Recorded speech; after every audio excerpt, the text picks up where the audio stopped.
সাথে আমি কিছুতেই গা ঘেঁষাঘেঁষি করে বসে যেতে পারবো না। দেখা করে দিদির কাছ থেকে পাড়াটা বুঝে নেবে। আরে ডেটিং ডেটিং বোঝেন না।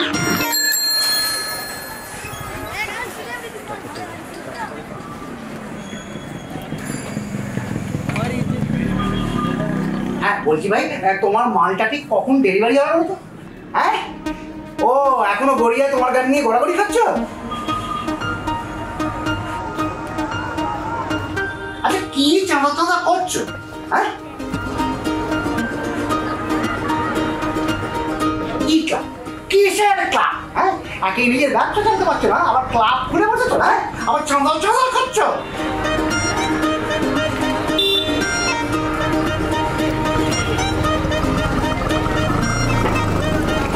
হ্যালো, হ্যাঁ কে? প্রদীপ তো? প্রদীপ নয়? ও নির্মল, তুমি নির্মল বলছো? হ্যাঁ হ্যাঁ হ্যাঁ, কাউন্সিলর পাঠিয়েছিল, হ্যাঁ হ্যাঁ হ্যাঁ, ভেরি বিগ মিস্টেক ভাই। না ঠিক আছে, আমি একটু বড়োর সাথে কথা বলে নি। হ্যাঁ আমি বড় স্যার তো বলছি। হ্যাঁ হ্যাঁ হয়ে যাবে অত চাপ নিতে হবে না। হ্যাঁ হ্যাঁ স্যার,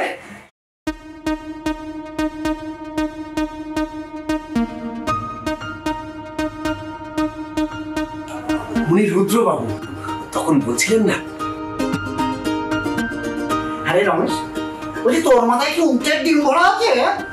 আমি কতবার বলেছি যে পিক আওয়ার্সে আমার চেম্বারে কোনো সেলসম্যান লাগাও, করবি না কথা কানা যায় না? স্যার উনি সেলসম্যান নন স্যার, রুদ্রবাবু। আমার কথাটা একটু শুনুন স্যার। হ্যাঁ হ্যাঁ প্রদীপ, হ্যাঁ ওই দেখেছো আবার বলে গেছি big mistake, very big mistake Nirmal. হ্যাঁ ভাইটু, না ঠিক আছে কোনো চিন্তা করো না, আমি তোমাদের রক্তদান শিবিরের চাঁদা একবার ঠিক সময় পৌঁছে। হ্যাঁ ঠিক আছে ভাইটু। হ্যাঁ ঠিক আছে ভাইটু, ঠিক। হ্যাঁ কে? স্যার উনি রুদ্রবাবু, সকালে বলছিলেন না? কে রুদ্র ঠাকুর?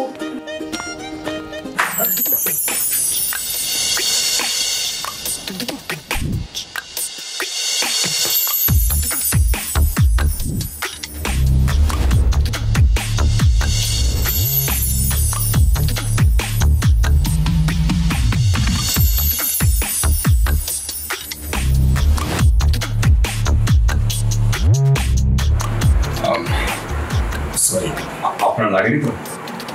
ইটস ওকে, আপনার লাগেনি তো? না না, আপনি? আমি রুদ্র ঠাকুর। আমি Priya. Oh nice to meet you. Thank you.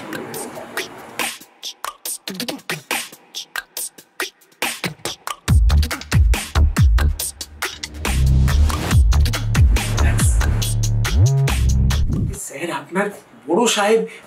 কে বড় সাহেব? দূর চাই, আপনার বড় সাহেব। বড় সাহেব স্যার প্রতাপচন্দ্র ঠাকুর, ওনার ছেলে রুদ্র ঠাকুর।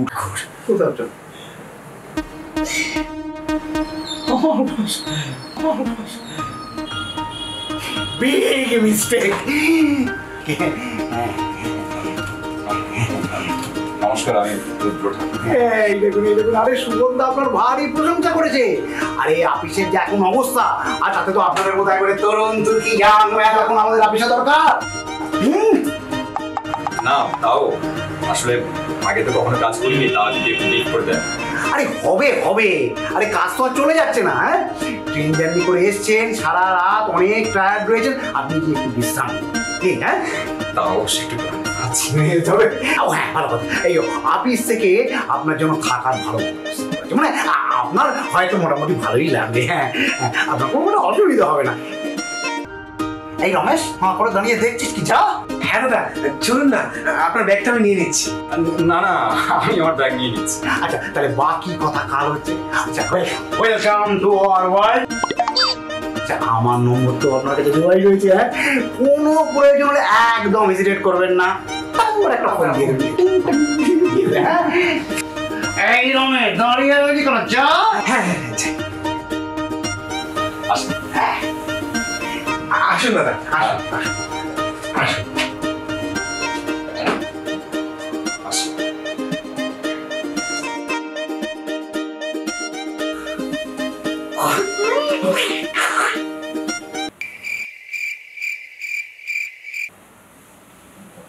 তুমি হাঁ করে দাঁড়িয়ে দেখছো কি?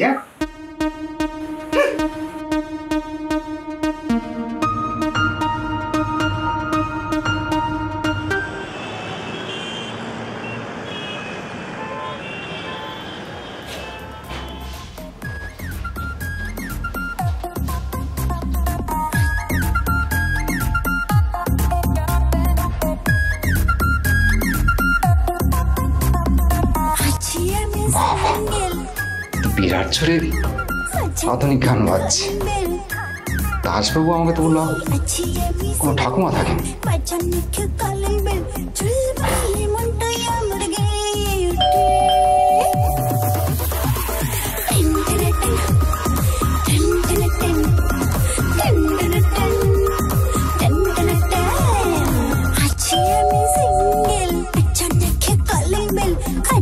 আমি সিঙ্গেল মাঝে দেখে কলিং বেল চুরি মনটাই আমার গেয়ে ওঠে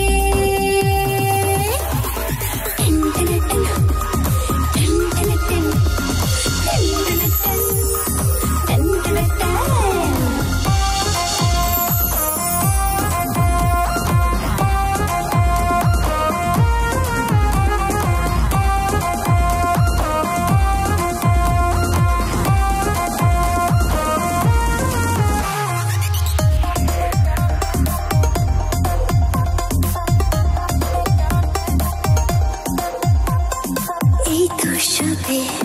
কাঁচা বয়স উথাল পাতাল যৌবন কোনো বাধা মানবে না মন হয় যদি হোক মন। নমস্কার, আমি রুদ্র ঠাকুর। আপনাদের এখানে? হ্যাঁ, আমি সব জানি। আমি তো তোমার জন্য অপেক্ষা করছিলাম। মানে দাসবাবু আমাকে সব বলেছেন। এসো এসো, ভেতরে এসো।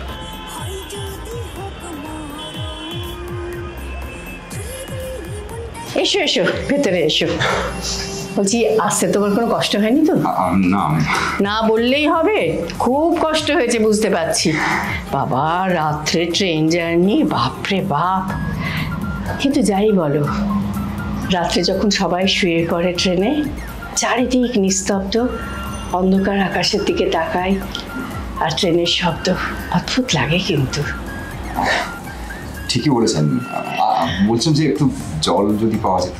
ও হ্যাঁ, ভুলে গেছি একদম। আমি শরবত দিচ্ছি তোমাকে। না না না না, শরবত না, জল হলেই হবে। আরে এক্ষুন যাবো আর আসবো, রেডি আছে অলরেডি।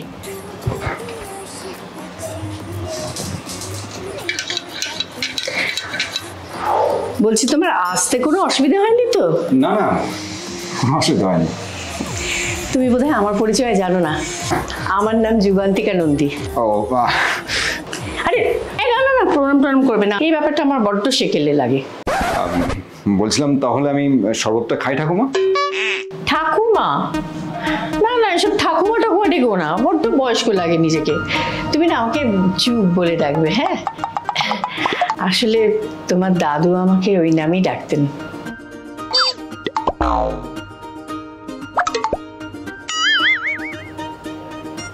বলছি যে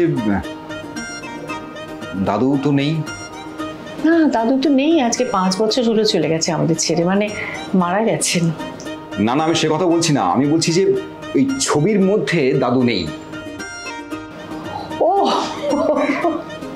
ওঠার কথা আর বললো না রুদ্র। ওর ছবি ছিল ওখানে, সেই ইয়াং বয়সের রোমান্টিক হাসি হাসি মুখের ছবি। আর বলো, এই বয়সে ওরকম রোমান্টিক চোখে যদি তাকিয়ে থাকে ভালো লাগে কারোর? বলো, দেখো দেখো, বিষম লাগছে নিশ্চয়ই। বাড়ির কথা মনে পড়ছে তোমার? বলছিলাম যে আমার ঘরটা যদি একটু দেখিয়ে দেন।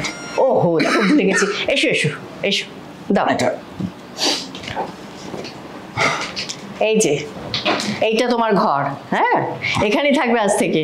আর নিজের ঘর বলে মনে করবে, নিজের বাড়ি ভাববে। যদি কোনো অসুবিধে হয় তাহলে আমাকে বলবে। এ দেখো, আবার বকবক করছি। তুমি যাও, জামা কাপড় ছেড়ে নাও, একটু জিরিয়ে নাও, আমি রান্নাঘরে যাই। যাও।